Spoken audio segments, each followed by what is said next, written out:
విదేశాల్లో చదవాలనుకుంటున్నారా? అయితే విదేశ్ కన్సల్ట్‌ని సంప్రదించండి. అంటే ఎందుకు ఈ రకమైన లైఫ్ స్టైల్ ఎంచుకున్నారు? ఎంచుకోలేదు. ఒకటి ఏదో ఒక అంటే టిపికల్ ఫ్యామిలీ సొసైటీ బేస్డ్ ఒక లైఫ్ స్ట్రక్చర్ అని ఒకటి ఉంటుంది. ఒక ఏజ్ దాకా చదువుకోవాలి, తర్వాత పెళ్లి చేసుకోవాలి, తర్వాత పిల్లలు పుట్టియాలి, దాని తర్వాత మనవరాలు. అది ఆల్మోస్ట్ అదే ప్యాటర్న్లో వెళ్ళిన వ్యక్తి లైఫ్ అట్లా వర్కౌట్ కాల. నా నిర్ణయాలు నేను ఎంచుకున్న దారిలో అట్లా వర్కౌట్ కాల. వెళ్తూ వెళ్తూ ఒక స్టేజ్ వచ్చింది లైఫ్లో. ఇప్పుడు ఏంది 50 దాటింది. ఏది కావాలంటే ఏదో అరాచకం చేసి ఇల్లీగల్ పనులు ఏం చేయట్లేదు కదా. సొసైటీకి నచ్చకపోవచ్చు, సొసైటీ ఏమంటారు ఎన్ఫోర్స్ చేస్తారు కదా కొన్ని మారల్స్, అవన్నీ నేను పెద్ద పట్టించుకోను. నాకు ఏది మారల్ అనిపిస్తుందో చేస్తాను. కొన్ని రూల్స్ పెట్టుకుంటది, కొన్ని రెగ్యులేషన్స్ కూడా ఎందుకు పెట్టుకుంటారంటే వాళ్ళ మనసులో ఏవేవి చేయాలనుకుంటారు, చేయలేనప్పుడు ఫ్రస్ట్రేషన్ లో పక్కన నుండి చేయకుండా చేస్తారు. అది మామూలుగా అయితే నువ్వు కూడా అలా స్టార్ట్ చేసిన వాడివే కదా లైఫ్ ని. ఎవరైనా అలాగే కదా స్టార్ట్ చేసేది. భార్య, తర్వాత 2 పిల్లలు కూడా ఉన్నారు కదా. తర్వాత అదే అంట కదా, అవన్నీ వర్కౌట్ కాల. సో ఇప్పుడు నాకు స్వేచ్ఛగా ఉండొచ్చు. ఓకే, నీకు ఫ్యామిలీ అంటే వైఫ్ అంటే దూరం అయిపోయింది, పిల్లలు కూడా మీరే దూరం చేసుకున్నారా లేకపోతే ఏంది? పిల్లలు నేను దూరం చేసుకుని దూరం అయ్యారు.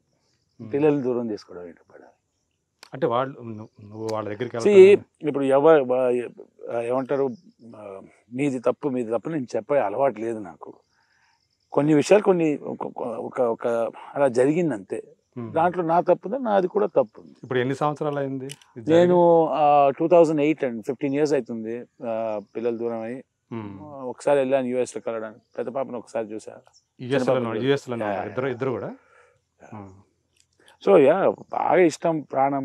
I miss them a lot. But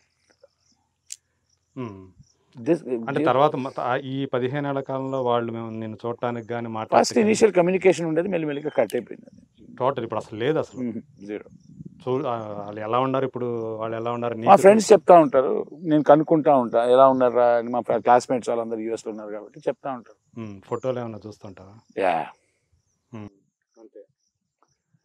అంటే ఇప్పుడు జీవితంలో రిజల్ట్స్ అంటారు కదా, మనం చేసే మాట్లాడే మాటకి మనం చేసే పనులకి పర్యాయవసనం అంటారు కదా, రిజల్ట్ వస్తుంది కదా. 3 రకాలుగా వస్తుంది. ఒకటి, మీరు వేసిన ఎఫర్ట్కి తగ్గట్టు వస్తుంది. రెండోది, ఏం చేసినా వర్కౌట్ కాదు. మూడోది, ఇంత చేసినా అంత వర్కౌట్ అవుతుంది. నేను ఎందుకు చెప్తున్నా అంటే, ఫర్ ఎగ్జాంపుల్ మా మహాభారతం ఉందంటే అర్జునుడు ఏం చేయలేదు, ఆడు పిచ్చి తప్ప ఇదిగో ఈ అస్త్రం ఇచ్చి దెబ్బారు. కర్ణుడు ఉన్నాడు, ఒక్క మిస్టేక్ చేయలేదు మంచి అనేసి కుమ్మారు. మూడోళ్ళు నాలాంటి మామూలుగా. కానీ కొన్ని విషయాల్లో నాకు డిస్ప్రపోర్షనేట్గా వచ్చింది. నేను అంత పెద్ద తప్పు చేయలేదు నా పిల్లలు నాకు దూరం కావడానికి. వాళ్ళు అంత దూరం పెట్టిన తర్వాత నేను 2 సార్లు 3 సార్లు 10 సార్లు అడుగుతా, దాంట్లో నువ్వు ఉంటే ఇది లేకపోతే దెబ్బే అంట కదా. ఎవరైనా అంటారో నేనైతే అనేస్తా, if you are dear to me then it is also important that I'm dear to you. అంతేగాని నేను జీవితకాలం సాక్రిఫైస్ అంత లేదు, దొబ్బే. ఒక పాయింట్ ఆఫ్ ఎంత భరించాలి అబ్బా ఎవడైనా. నేను చేసిన తప్పుకి శిక్ష. ఇప్పుడు బాగా రాజ్యాంగబద్ధంగా నేను ఎంత తప్పు చేస్తే నేను జైల్లో వేస్తారు. కానీ నేనేమంటా అంటే జైల్లో శిక్ష అనుభవించి బయటకు వచ్చిన తర్వాత మళ్ళీ రీసెట్ అయిపోవాలి, అంతా జీరోకి రావాలి. నువ్వు జైలు నుంచి వెళ్ళి వచ్చావు, జైలు నుంచి దొబ్బద్దాడు అది ఉంటుంది. ఒక మగాడికి అంటే ఇమీడియట్లీ వాడు అన్నెసరీగా తీసుకోవాలి కదా. ఒక సొసైటీకి వద్దా ఒక సునకానందం, వికృత ఆనందం, ఆడు దొబ్బించుకున్నాడు అని. నేను పెద్దగా it doesn't such these things don't matter in life. Simple అబ్బా, నా మనసులో ఉన్న మాట, నా ఆలోచన నేను వ్యక్తపరుస్తాను. ఇఫ్ ఇట్ ఎవరైనా డిస్టర్బ్ అయ్యారనుకో, డిస్టర్బ్ అయ్యి వాళ్ళు వచ్చి మొత్తుకుంటే వాళ్ళు నా మనుషులే కాదు. ఎందుకంటే నా మనుషులు అంటే అర్థం చేసుకొని వీలైతే నన్ను మందలించే వాళ్ళే ఉంటారు కానీ మొత్తుకోరు కదా. అలా ఉన్న బ్యాచ్ హూ కేర్స్ మ్యాన్. ఉండారా నీ వాళ్ళు అనుకున్న వాళ్ళు ఉండారా? ఉన్నారు, 4-5 ఉన్నారు.